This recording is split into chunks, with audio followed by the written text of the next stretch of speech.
बोला ना.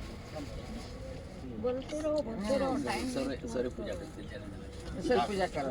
जागते रहो और बोलते रहो. बोला बोला. आज राष्ट्रसंत गाडगे बाबा यांची 169वी पुण्यतिथी आहे. लक्षात आहे का तुमच्या? कोणाला माहिती आहे ना गाडग्यावर? थोडंफार तरी माहिती असेल. कार्य कार्य कोण सांगणार नाही? सर्वांना एकच माहिती आहे, झाडू मारायची. हे सगळ्यांना माहिती आहे की फक्त झाडू मारायची. एक मिनिट माईक त्याला लहानपणी काय म्हणायचे? हिरेसर या ना. काय म्हणायचे?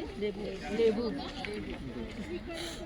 त्यांची जे आहे विशेषता फक्त झाडू मारणं फिजिकल होतं, पण त्यांनी प्रत्येकाच्या मनातली पण सुद्धा शुद्धतेसाठी खास प्रयत्न केलेले आहेत.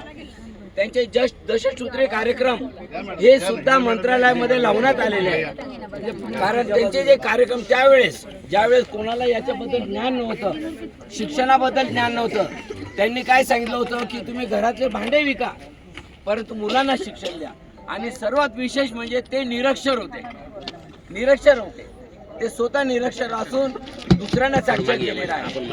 त्यांनी प्रत्येक क्षेत्रामध्ये एज्युकेशन, तुमचं आरोग्य कसं जपायचं आहे त्याची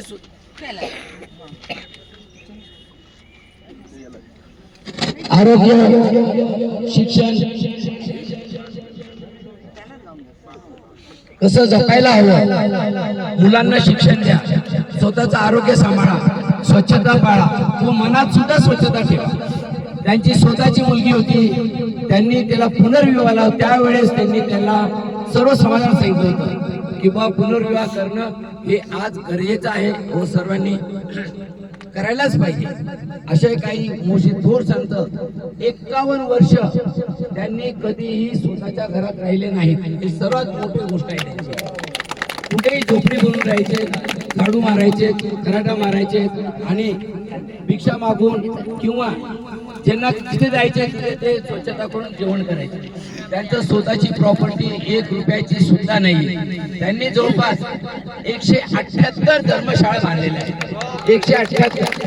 आणि त्यांच्या एज्युकेशन संस्था नाशिकला पंचवटीमध्ये आहे, प्लस त्र्यंबकेश्वरला आहे व जवळपास 198 त्यांच्या शाळा आहेत. खूप मोठ्या शाळा त्यांच्या आहेत. भुसावळला पण आहे, साताऱ्याला पण आहे व ते स्वतःचं नाव कधी करत नाही. असे आमचे थोर संत गाडगे बाबा यांच्या आज पुण्यतिथीनिमित्त मी श्रद्धांजली वाहतो व आदरांजली वाहतो. त्याचप्रमाणे पुढे सर 2 शब्द आपले सांगतील व आपला कार्यक्रम. आज थंडी वाजते ना? आज थंडी वाजणारच नाही. स्वच्छता अभियानमध्ये प्रत्येक स्वच्छता अभियान पुढाकार घेणारे विजय शिरसाट आणि त्यांचे मित्र शिरोडे सर आमच्या बरोबर नाहीये आणि गेल्याच महिन्यात त्यांचं वर्ष श्राद्ध पण झालंय आणि आपण त्यांच्या निमित्ताने बरेच स्वच्छता अभियान आपण कार्यक्रम राबवलेला आहे. सर्वांना गुड मॉर्निंग आणि जय श्रीराम. जय श्रीराम. एकदम कडक करावा. जय श्रीराम. जागो. जय श्रीराम. धन्यवाद. जे पण थंडीमध्ये लवकर उठून आलेले सर्वांचं स्वागत. ज्याला अजून पण थंडी लागते त्यांचं पण स्वागत आहे. आता पुढे गायब झाला त्यांचे पण स्वागत आहे.